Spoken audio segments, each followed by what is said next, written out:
Hello అండి, అందరికీ నమస్కారం. కథా ప్రాంగణానికి స్వాగతం. ఇప్పుడు మనం చెప్పుకోబోతున్న కథ ఒక కూతురుంటే. రచన కోపల్లె విజయప్రసాద్ గారు. ఈ కథ 1995 యువ దీపావళి ప్రత్యేక సంచికలో ప్రచురించబడిందండి. ఇక కథలోకి వెళ్దామా మరి? ఎండ ప్రాణాల్ని ఎండగడుతున్నది. మిట్ట మధ్యాహ్నం రోహిణి కార్తె ఎండ. మొహానికి పట్టిన చెమటను రుమాలుతో తుడుచుకున్నారు పంతులు గారు. గొంతు తడారిపోతున్నది. కాస్త దప్పిక తీర్చుకోవాలనిపించింది. ఎదురుగా కూల్ డ్రింక్ షాప్. సోడా ఎంతో. ఏం సార్, ఏం డ్రింక్ కావాలి? షాపులోని కుర్రాడు అన్నాడు. అక్కడ రద్దీగా ఉంది. కొందరు సోడాలో నిమ్మకాయ రసం కల్పించుకుంటున్నారు. కొందరు నన్నారు తాగుతున్నారు. ఇంకా కొందరు కంపెనీ కూల్ డ్రింక్స్ తాగుతున్నారు, టీవీలో వచ్చిన మోడల్స్ను గుర్తు చేసుకుంటూ. సోడా చల్లగా ఉందా అడిగారు. ఐస్ కలిపి ఇమ్మంటారా? పక్క బిజినెస్ మ్యాన్ ధోరణిలో అడిగాడు. నిమ్మకాయ వేయాలా? అక్కర్లేదు, ఒక కూల్ సోడా చాలు. ఎంత? ఎంతో తెలుసుకోనిది తాగనన్నట్లు చెప్పారు. షాపు కుర్రాడు పంతులు గారి వంక విచిత్రంగా చూశాడు. ముందు రేటు ఎవరు అడగరు, అందులో ఆఫ్టర్ ఆల్ వట్టి సోడా రేటు అస్సలు అడగరు. చూడబోతే బాగా బ్రతుకుతున్నట్లుంది ఆయన వాలకం, కానీ రేటు అడుగుతున్నాడు. పిసినిగొట్టా? ₹1 చెప్పాడు కొంచెం చులకనగా చూస్తూ. అతను చెప్పగానే పంతులు గారు తాగలేదు. షాప్కు కొంచెం పక్కకు వచ్చి జేబులో ఉన్న మొత్తం చిల్లర తీసుకుని లెక్క పెట్టుకున్నారు. ₹80. బస్సు టికెట్కు ₹1.50 కావాలి. మిగిలింది 30 పైసలే. సోడా 50 పైసలు, 20 పైసలు తక్కువ పడ్డాయి.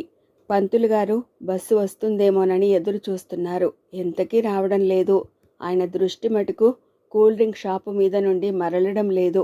ఎంతోమంది వస్తున్నారు, తాగుతున్నారు, వెళుతున్నారు. ఆయన దాహం మటుకు క్షణానికి ఎక్కువ అవుతున్నది. కాసేపటికి దప్పికతో చచ్చిపోతానేమోనన్నంత భయం పట్టుకుంది పంతులు గారికి. ఆయన మెదడు చురుగ్గా పనిచేసింది. దప్పిక తీర్చుకుని తన స్టేజీలో దిగకుండా ముందు స్టేజీలో దిగితే సరి, పైసలు మిగులుతాయి. అక్కడి నుంచి నడిచిపోవచ్చు. ఒక ఐస్ సోడా, బాగా కూల్గా ఉండాలి. దర్పంగా ఆర్డర్ ఇచ్చారు. షాపు కుర్రాడు పంతులు గారిని పట్టించుకోలేదు. గిరాకీతో బిజీగా ఉన్నాడు. విననట్టు ఉండిపోయాడు నిర్లక్ష్యంగా. పంతులు గారు రెట్టించారు. ఇస్తాను, చూస్తున్నారుగా ఎంత బిజీగా ఉన్నానో. గొంతులో కొంచెం హేళన కనిపించింది. పంతులు గారికి రోషం వచ్చి 50 పైసలు తీసి అక్కడున్న బల్ల మీద పెట్టారు. షాపు కుర్రాడు ఓ కూల్ సోడా తీసి కొట్టి ఇచ్చాడు. వెంటనే పంతులు గారు ఆత్రంగా అందుకుని ఓ గుక్క తాగారు. అమృతం, చల్లటి తుంగభద్ర నీరు. తుంగా పీన, గంగా స్నాన. తాగడానికి తుంగభద్ర నది నీరే నీరు, స్నానం ఆడడానికి గంగా నది నీరే నీరు సామెత నిజమైంది. అయిపోతుందని కొంచెం సిప్ చేశారు. చివరి బొట్టు పీల్చి అప్పుడే అయిపోయిందా అన్న అసంతృప్తితో సీసా అక్కడ పెట్టారు. రైమని బస్సు వచ్చి ఆగింది. హడావుడి పడుతూ వచ్చి బస్ ఎక్కారు. కండక్టర్ టికెట్ కొట్టడానికి వస్తే స్టేజీ చెప్పారు. అదేంటి, మీరు స్టేట్ బ్యాంక్ దగ్గర దిగాలి కదా, ముందే దిగుతారా? అనుమానంగా అడిగాడు కండక్టర్. పంతులు గారు అప్పుడప్పుడు ఆ ప్రాంతానికి రావడం, ఆ సమయంలో ఆ బస్సు ఎక్కడం చాలాసార్లు గమనించాడు కండక్టర్. నిజమే, కానీ నాకు కొంచెం పనుంది, అందుకే ముందు స్టేజీలో దిగుతున్నాను. అబద్ధం చెప్పాల్సి వచ్చినందుకు చింతిస్తూ చెప్పారు. కండక్టర్ ముందుకెళ్ళిపోయాడు. కానీ పంతులు గారి ఆలోచనలు వెనక్కి వెళ్ళాయి. నిజానికి స్టేట్ బ్యాంక్ స్టేజ్లో దిగినా తను ఇంకో 1/2 కిలోమీటర్ పైనే నడవాలి ఇల్లు చేరుకోవాలంటే. ఇప్పుడు ఇంకో 1/2 కిలోమీటర్ ఎక్కువైంది. అందరూ తనని చూసి ఈర్ష్యపడుతూ ఉంటారు. జీవితంలో చీకు చింత లేదంటారు. పంతులు గారిలా కాలు మీద కాలేసుకుని కూర్చోవాలంటారు. తను అనుభవిస్తున్న వైభవం తనకి తెలుసు. మీ స్టేజీ వచ్చింది, కండక్టర్ హెచ్చరించాడు. పంతులు గారు ఈ లోకంలోకి వచ్చి బస్సు దిగారు. ఎండ పగబట్టినట్టు చుర్రుమంటున్నది. వడగాడ్పు మొహాన్ని ఈడ్చి కొడుతున్నది. వెచ్చని గాలి ఈ చెవిలో దూరి ఆ చెవిలోంచి వస్తున్నట్లుంది. పంతులు గారు గొడుగు తెరిచారు. అది కూడా ముసల్ది అయిపోయింది. తనలాగే వెట్టి చాకిరి చేయించాడు దాని చేత. అయినా పాపం ఇంకా మాట వింటూనే ఉంది. ఒక్క నిట్టూర్పు విడిచి కాలు కదిలించారు. ఈ వయసులో ఎందుకు నడుస్తారండి? హాయిగా ₹2 పడేసి రిక్షాలో పోవచ్చుగా అని చాలామంది సలహా ఇస్తూ ఉంటారు. పోవచ్చు రిక్షాలో, 2 కాకపోతే 4 ఇచ్చైనా పోవచ్చు. కానీ నా ఒళ్ళు నాకు వంగాలిగా, ఒక్కసారి రిక్షాకు అలవాటైతే నడక తప్పిపోతుంది. అది తప్పిందా మోకాళ్ళ నొప్పులు, అరికాళ్ళ నొప్పులు, పాదాల వాపు వగైరా జబ్బులన్నీ ఒక్కసారి దండెత్తుతాయి. అసలు అమెరికాలో ఫ్యాషన్ కారు అమ్మేసి కాలినడకన నడవడం తెలుసా? నా ఆరోగ్యానికి విజయరహస్యం ఇది అని గొప్పగా ఉపన్యాసం ఇస్తారు. కానీ అస్సలు కారణం ఎప్పుడూ జేబులో కాస్తంత ఎక్కువ డబ్బులుండవు. ఏ పని మీద బయటికి వచ్చారో ఆ పనికి సరిపోయేటంత బొటాబొటీ డబ్బు మటుకు తీసుకొచ్చుకుంటారు. అందుకే కేవలం 2 రూపాయలు రిక్షా వాడికి ఇవ్వలేక ఆయన రిక్షా ఎక్కలేకపోతున్నారు. ఈ దారుణ సత్యం ఇతరులకు తెలీదు. ఆయన భార్యకు తెలిసినా ఏమీ చేయలేని పరిస్థితి. పెద్దవాడు గుర్తొచ్చాడు. సూర్యం కలకత్తాలో ఓ పెద్ద ఆఫీసర్గా పనిచేస్తున్నాడు. కంపెనీ కారులో తిరుగుతూ ఉంటాడు. కాలు కింద పెట్టడం మర్చిపోతున్నాడు. సూర్యం పిల్లలు చందు, బిందు కూడా అలానే తయారవుతున్నారు. ప్రతి చిన్న పనికి కారు కావాలంటారు. చంద్రం రెండవ కొడుకు బొంబాయిలో మేనేజర్గా పనిచేస్తున్నాడు. మారుతి కారు ఈ మధ్య కొన్నాడు. అంతకుముందు హోండాలో తిరుగుతూ ఉండేవాడు. కోడలు పిల్ల దివ్య కొనమని తెగ పోరిందట. లోన్ తీసుకుని కొనేశాడు. బొంబాయి వస్తే కారులో తిప్పుతానని రాశాడు. మూడవ వాడు అజయ్ డబ్బు విచ్చలవిడిగా ఖర్చు పెడుతుంటాడు. హైదరాబాద్లో ఓ ప్రైవేట్ కంపెనీలో స్టెనోగా ఉన్నాడు. ఈ మధ్య ఎప్పుడో దాహం వేస్తే వరుసగా 6 కూల్ డ్రింక్స్ ఒక్కోటి 6 రూపాయల చొప్పున తాగాడట. అయినా దాహం తీరకపోతే 25 రూపాయల ఐస్ క్రీమ్ తినేశాడట. డబ్బు విలువ తెలియదు వాడికి. భార్గవ 4వ వాడు తిరుపతిలో లెక్చరర్. మంచి జీతం కాకుండా ట్యూషన్ల ద్వారా వేలు సంపాదిస్తున్నాడని వినికిడి. రాజేంద్ర 5వ వాడు కడపలో కాంట్రాక్టర్. క్షణం తీరిక లేకుండా తిరుగుతూ ఉంటాడు. ఆ ఆలోచనలతో ఇల్లు చేరిన పంతులుగారి రాక కోసం వారి శ్రీమతి అరుంధతి ఎదురు చూస్తున్నారు. అవ్వ, ఇంత ఎండ మండిపోతుంటేను ఇప్పటి వరకు ఏం రాజకార్యాలు వెలగబెడుతున్నారు? రిటైర్ అయ్యి 5 ఏళ్ళైనా బిజీ మటుకు తగ్గలేదు. క్షణం తీరిక లేదు, దమ్మిడే ఆదాయం లేదు. తన ధోరణిలో చెప్పుకుపోయారు ఆమెగారు. ఇంటికొచ్చి మటుకు ఏం రాజకార్యాలు చేయాలి? విసుగ్గా అడిగాడు పంతులుగారు. కొంపలో ఒంటరిగా నేను ఎలా ఉండాలండి? బిక్కు బిక్కుమంటూ ఒంటరి పక్షిలా ఎదురు చూస్తూ క్షణమొక యుగంగా గడపాలా? మొగ మహారాజులు, మీకే కాలం గడిచిపోతుంది, నాకు గడవద్దు. తన బాధ వెళ్ళబోసుకుంది ఆవిడగారు. అవును, మనవళ్లతో ఆడుకునే వయసు. ఏరి ఒక్కడూ లేడుగా. ఉండటానికి 8 మంది మనవలు మనవరాళ్ళు ఉన్నారు. ఒక్కరూ వచ్చి 10 రోజులు కూడా ఉండరు. నిట్టూర్చారు. అది సరేనండి, అవధానిగాడి పెళ్ళట రమ్మనమని మా చెల్లెళ్ళు రాసింది. ఎప్పుడు, ఎక్కడ? సంతోషంగా అడిగారు. గుంటూరులో 4 రోజుల్లోనే మనల్ని ఓ వారం ముందుగా రమ్మని రాసిన ఉత్తరం 2 వారాలు ఆలస్యంగా వచ్చింది. పరాయి సంబంధం. అమ్మాయి బ్యాంకు క్లర్కట. ఎప్పుడు వెళదామండి? అరుంధతి గారు అడిగారు ఆశగా. చూద్దాం. నిర్లిప్తంగా ఓ మాట మాట్లాడి లోనికి వెళ్ళారు కాళ్ళు కడుక్కోవడానికి.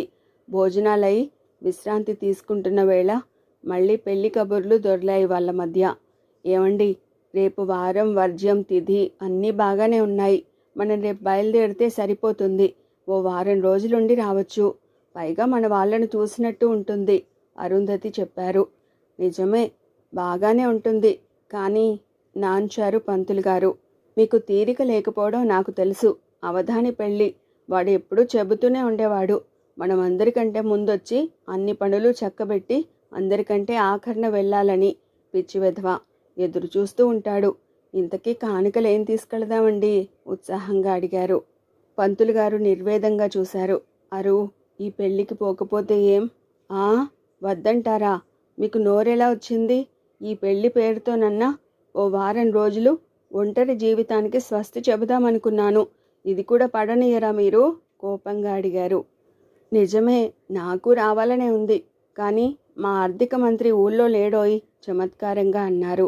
డబ్బుదేముంది, వెధవది. ఎవరివ్వరు? మళ్ళీ పెళ్లి చూడగలమా? ఇంకెంతకాలం ఉంటామో? తేలిగ్గా అనేశారు అరుంధతి గారు. పంతులుగారి గుండెలో గుణపంలా తగిలింది ఆ మాట. పోయే లోపల బంధువులందరినీ మరొక్క మారు చూసుకోవచ్చు. ఇప్పటికే తన తరం వికెట్లు కొన్ని పడిపోయాయి. ఛార్జీలు ఎక్కువే. ఓపిక సన్నగిల్లింది. దూరాభారం. పోలేరు, రాలేరు. ఏదో శుభకార్యాలకు అందరూ కలవాల్సిందే. అదే పనిగా రావడం పోవడం చాతకాని రోజులు. 500 కనీసం కావాలి భారంగా చెప్పారు పంతులు గారు. 500 అండి, ఎవరిని అడిగినా ఇస్తారు తేలిగ్గా శ్రీమతి చెప్పేసేయడం పంతులు గారికి కోపం తెప్పించింది. ఇస్తారు, ఇవ్వరని కాదు, దేహి అంటే ఎవరైనా ఇస్తారు, కానీ ఇచ్చిన దగ్గర నుండి ఎప్పుడు తీరుస్తారు అని వెంటపడతారు. నా పెన్షన్ డబ్బులతో ఇల్లు గడవడమే కష్టంగా ఉంది, ఇంక ఎప్పుడు బాకీ తీరుస్తాం ఆలోచించు గంభీరంగా అన్నారు. అదేమిటండి, మనకెవరూ లేనట్టు మాట్లాడతారు, మీరు 5 రత్నాల తండ్రి అని మర్చిపోవద్దు గుర్తు చేశారు అరుంధతి గారు. రత్నాలు, నా నెలసరి ఆదాయం 50,000, కానీ 5 రూపాయలు కూడా లేక ఎప్పుడూ నడిచే పోతుంటాను, రిక్షా కూడా ఎక్కలేను వ్యంగ్యంగా అన్నారు. మీరు అడిగితే ఎందుకు పంపరండి, ఎవరు పంపరు, ఓ కార్డు రాయండి. అడిగి తెప్పించుకోవాలా? వాళ్ళు అడిగారనే నేను పెంచానా? వాళ్ళు అడిగారనే నేను చదువు చెప్పించానా? వాళ్ళు అడిగారనే నేను ఉద్యోగాలు వేయించానా? వాళ్ళు అడిగారనే నేను వాళ్ళ పెళ్ళిళ్ళు చేశానా? వాళ్ళు అడిగారనా నేను రాత్రింబగళ్ళు ట్యూషన్లు చెప్పి వాళ్లకు ఏ లోటు రాకుండా చూసింది? చెప్పు అరు, వాళ్ళకి తెలీదు నా ఆదాయం ఎంతో? ఈ కలికాలంలో మనం ఎలా బ్రతకాలో వాళ్ళు ఆలోచించనక్కర్లేదు. ఆయాసం రావడంతో ఆగారు. కళ్ళు మూసుకుని పడుకున్నారు. అరుంధతి గారికి గతం గుర్తుకొచ్చింది. చిన్న బడిపంతులుగా చేరిన పంతులు గారు తన శక్తి సామర్థ్యాలతో పిల్లల్ని ఆకట్టుకుని విశ్రాంతి ఎరగకుండా ట్యూషన్లు చెప్పి కుటుంబాన్ని పైకి లాక్కొచ్చారు. ఒకప్పుడు జాయింట్ ఫ్యామిలీ.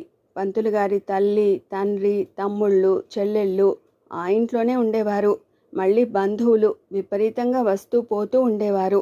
వాళ్ళు వచ్చినప్పుడల్లా విందు భోజనాలు, పిండి వంటలు, నెయ్యి, గిన్నెలు గిన్నెలు ఖాళీ అవుతుండేది. వచ్చిన వారికి బట్టలు పెట్టేవారు. ఎప్పుడూ ఇల్లు కలకల్లాడుతూ ఉండేది. పొయ్యి మీద పెద్ద అండాతో అన్నం ఉడకవేసేవారు. కాలం మారింది. పెంకుటిళ్ళు పోయి డాబా ఇళ్ళు వచ్చాయి. పూర్వకాలంలో విశాలంగా ఉన్న ఇళ్ళు రాను రాను కుంచుకుపోయి ఇరుకు ఇరుకు గూళ్ళు అయిపోతున్నాయి. అలాగే ఒకప్పటి విశాలమైన హృదయం మారే కాలంతో కుంచుకుపోయి ఇరుకు హృదయంగా మారిపోయింది. మా వాళ్ళు అన్న పదం పోయి నా వాళ్ళు అన్న పదం వచ్చేసింది.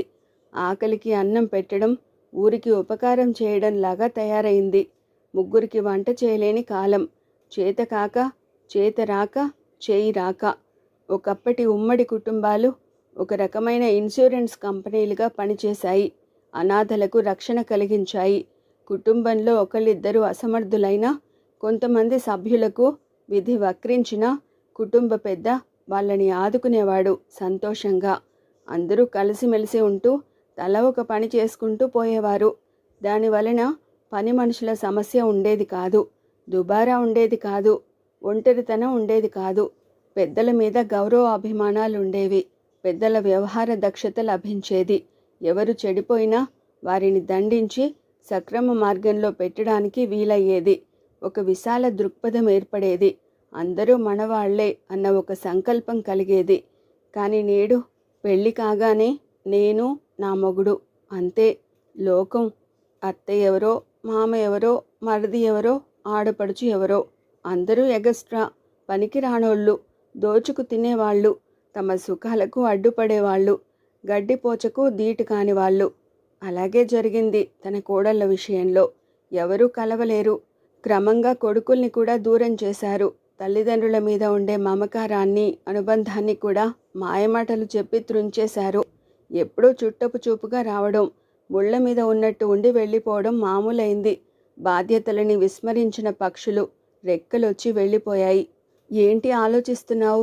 పంతులు గారి ప్రశ్నకు ఈ లోకంలోకి వచ్చారు అరుంధతి గారు. నిజమేనండి, ఒక్కసారి సూర్యం తనకు తెలియకుండా ఓ 1000 పంపాడని వాడి పెళ్ళాం వాణ్ణి చాలా కాలం కాల్చుకు తింది. ఇక్కడికి వచ్చినప్పుడల్లా ఇంకా సాధిస్తూనే ఉంటుంది. అడ్డాల నాడు బిడ్డలు కానీ గడ్డాల నాడు కాదు కళ్ళనీళ్ళొత్తుకున్నారు. బిడ్డలనైతే కనగలం కానీ వాళ్లతో పాటు వాళ్ళ బాధ్యతల్ని కనలేం కదా వేదాంత ధోరణిలో అన్నారు పంతులు గారు. ఏమండి, అవధానిగాడి పెళ్లికి వెళ్ళకపోతే బాగుండదండి. లోకానికి మన సమస్యలేం తెలుసునండి. అందరి దృష్టిలో మనం అదృష్టవంతులం, మహారాజులం. మనకి బోల్డ్ గర్వం, డబ్బుందని. వెళ్ళక తప్పదండి జాలిగా అన్నారు. సరే, డబ్బు కోసం ప్రయత్నిస్తాను. తప్పుతుందా మరి? మన వెధవలు కూడా కొందరు అక్కడికి తగలడొచ్చు, వాళ్ళని చూసినట్లవుతుంది అక్కసుగా కోపంగా చెప్పారు.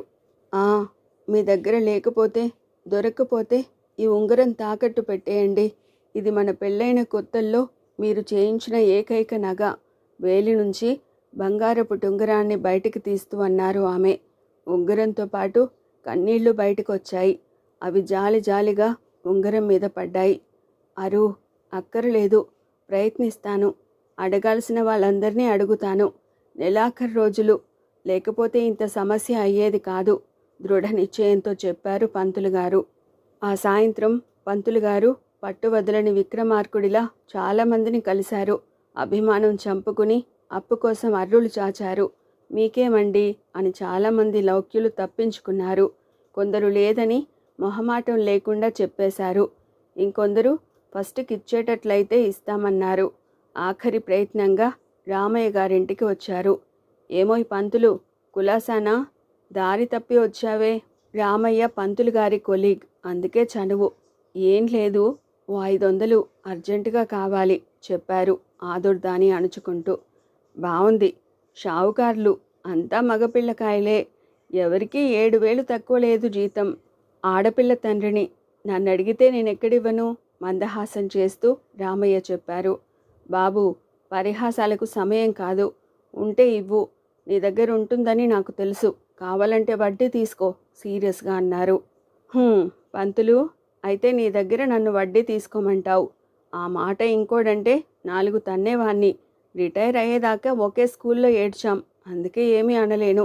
అందుకే బాబు, తొందరగా ఇస్తే నేను వీలైనంత తొందరగా ఇస్తాను. నాకు తెలీదు పరాయి సొమ్మును పాపంతో సమానంగా చూస్తావని. ఇస్తాను. నిన్ననే అమ్మాయి పంపింది పండక్కి బట్టలు కొనుక్కోమని.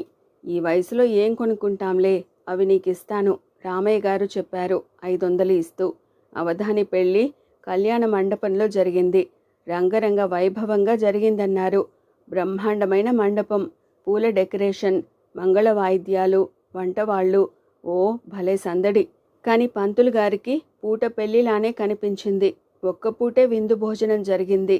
అంతకు ముందు రాత్రి మరీ ఆత్మీయులకి భోజనాలు పెట్టారు. పెళ్ళైన మధ్యాహ్నమే బంధుమిత్రులు చాలామంది వెళ్ళిపోయారు. ఆ ఒక్క పూట భోజనంలో కూడా కనీసం 2 కూరలు 2 పచ్చళ్ళు కనపడలేదు. 2 స్వీట్లు వేసినా వాటి సైజు చాలా కుంచుకుపోయింది. మిక్చర్ శాంపిల్కు వేశారు, మళ్ళీ ఎవరూ అడగలేదు. అసలు వడ్డన రెండవసారి జరగలేదు. అన్నం శాంపిల్కు వేసినట్టు వేశారు. ఎవరూ అడిగి వేయలేదు. చాలా పదార్థాలు మిగిలిపోయాయి. అన్ని చెత్తకుండి పాలు. కనీసం వచ్చిన అతిథుల్ని ఆప్యాయంగా పలకరిస్తూ కొసరి వడ్డించకపోయినా పుష్కలంగా ఒక్కసారైనా వడ్డిస్తే ఇంత వేస్ట్ అయ్యేవి కాదు. అందరూ తృప్తి పడేవాళ్ళు. మనసులు చిన్నవైపోవడంతో వడ్డించే చెయ్యి కూడా చిన్నదైపోయింది. అంతా ఫ్యాషన్. తింటే తిన్నారు, చస్తే చచ్చారు. ఇంకా మాట్లాడితే బఫే మీల్స్. నిలబడి తినండి, అంతే మీ కర్మ. పంతులు గారికి పాత పెళ్ళిళ్ళు గుర్తుకొచ్చాయి. ఆకాశమంత పందిరి వేసి, భూదేవంత అరుగు వేసి, వారం రోజులు వీధంతా హోరెత్తిపోయేది. ఊళ్ళోని కుక్కలన్నీ అక్కడి చెత్తకుండి దగ్గరే కాట్లాడుకుంటూ ఉండేవి. పెళ్ళికి ఎంతోమంది బంధువులతో పాటు అజయ్, భార్గవలు కూడా వచ్చారు. చెప్పుల్లో కాళ్ళు పెట్టుకున్నారు. ఎంత ఉండమన్నా ఒక్కరోజు కూడా ఉండలేదు. అజయ్ పెళ్లిలో భారీగా ఖర్చు పెట్టాడు. కానుకలని, ఫోటోలని కనీసం 1,000 పైన ఖర్చు పెట్టి ఉంటాడు. భార్గవ కూడా బాగానే ఖర్చు చేశాడు. కానుకలు తీసుకురావడానికి, పెళ్లి కోసం కొత్త బట్టలు కొనుక్కోవడానికి వగైరా. ఒక్కరన్నా తామిద్దరిని వచ్చి ఓ 1 రోజులు ఉండమంటారేమోనని ఎదురు చూశారు పంతులు గారు. ఆ మాటే రాలేదు. కర్నూలు ఎప్పుడు వెళతారు అని అడిగారు, అంతే. భార్గవ నోరు తెరవకముందే కోడలు గాయత్రి అతన్ని హడావుడిగా లాక్కుపోయింది. ఎక్కడ అత్తమామల్ని రమ్మంటాడోనని. అజయ్ డైరెక్ట్గానే చెప్పాడు, నా ఇల్లు చాలా చిన్నది, మీ మడి ఆచారాలు నీటికి ఇబ్బంది అని. కోడలితో మీరు అడ్జస్ట్ కాలేరు అని చెప్పాడు. పెళ్లి జరిగి 4 రోజులు గడిచిపోయాయి. ఎంత మోడ్రన్ పెళ్ళైనా, ఎంత రన్ చేసినా కొంత కాలక్షేపం జరిగింది. బంధుమిత్రుల్ని కలుసుకోవడం, పండుటాకులను పలకరించడం, లేని సభ్యుల కోసం బాధపడ్డం వగైరాలతో. పంతులు గారికి తను చేసిన బాకీ గుర్తుకొచ్చేది. కొడుకులు కానీ కోడళ్ళు కానీ డబ్బులు ఇస్తారని చూశారు. కానీ ఎవరికి వారికి సరిపోయినంత డబ్బులున్నట్టు లేవు. కనీసం అవధాని బట్టలు పెట్టకుండా క్యాష్ ఉంచుకోమని ఇస్తాడేమోనని ఎదురు చూశారు. ఆశ నిరాశయింది. ఖరీదైన బట్టలు పెట్టాడు అవధాని. దంపతులిద్దరూ వచ్చి కాళ్లకు నమస్కరించారు. ఒరే అవధాని, పెళ్లి చేసుకోవడంలో తప్పు లేదు. నీదంటూ ఒక సంసారం ఏర్పరచుకోవడంలో తప్పు లేదు. కానీ నీ సుఖాలలో వాళ్ళ సుఖాలను త్యాగం చేసి పెంచిన నీ తల్లిదండ్రుల్ని మర్చిపోవడం తప్పురా కౌగిలించుకుంటూ చెప్పారు. అవధాని పెళ్ళాం చురుగ్గా ఆయన కళ్ళల్లోకి చూసింది. ఒకవేళ నువ్వు వేరే ఊరుకు ట్రాన్స్ఫర్ అయితే మీ వాళ్ళ కోసం ఇంత అని పంపుతూ ఉండరా చెప్పారు. అదేంటి బావా, వాడికి ఏవేవో చెబుతావు. కోడల్ని మరీ ఏడు తెచ్చుకుంది, మాతో కలిసిపోవాలనేగా అవధాని తల్లి, అదే అరుంధతి చెల్లి ఆక్రోశం. ఆ రోజు బయలుదేరదామనుకుంటుండగా శాస్త్రి ఊడిపడ్డాడు, ఉరుములేని పిడుగులాగా. సారీ, పెళ్ళికి రాలేకపోయాను. కాస్త కొత్త జంటను చూసిపోదామని వచ్చాను. ముచ్చటగా ఉన్నారు అంటూ శాస్త్రి గారు బోల్డు సంతోషపడిపోతూ బోల్డని కబుర్లు చెప్పుకొచ్చారు. శాస్త్రి గారు అంటే పంతులు గారికి బాల్య స్నేహితులు. వృత్తిరీత్యా వేరైపోయి ఊళ్ళు పట్టుకు తిరిగారు. అరుదుగా కలుసుకుంటూ ఉంటారు. శాస్త్రి గారికి 4 కొడుకులు, ఒక్కతే కూతురు. భోజనాలైన తర్వాత ఆరు బయట వెన్నెల్లో డాబా మీద పడుకున్నారు కబుర్లు చెప్పుకుంటూ. పంతులు, నీకు గుర్తుందా, నాకు ఆడపిల్ల పుట్టిందని ఆ రోజుల్లో నేను వాపోయాను. చాలా రోజులు బాధపడ్డాను. మైనస్ పుట్టింది అనుకునేవాడిని. నీకేం అంతా ప్లస్సే అనేవాడిని. కానీ నా ఊహ పొరపాటురా బాధగా అన్నారు. ఏం కట్నం ఇవ్వలేదా పంతులు గారు అడిగారు. లేదురా, ఉన్న 4 కొడుకులు కోడళ్ళ చేతిలో కీలుబొమ్మలై మమ్మల్ని పట్టించుకోలేదురా. ఇప్పుడు మాకు కూతురే గతిరా. దానింట్లోనే మేమిద్దరం హాయిగా ఉంటున్నాం చెప్పారు శాస్త్రి. అయ్యో, 5 మగపిల్లల్ని కన్నా కానీ ఒక్క ఆడపిల్లని కనుంటే ఎంత బాగుండేది పంతులు గారు నిట్టూర్చారు. ఇదండి కోపల్లె విజయ్ ప్రసాద్ గారి రచన ఒక కూతురుంటే కథ. మరో మంచి కథతో మళ్ళీ కలుసుకుందామండి. Thank you.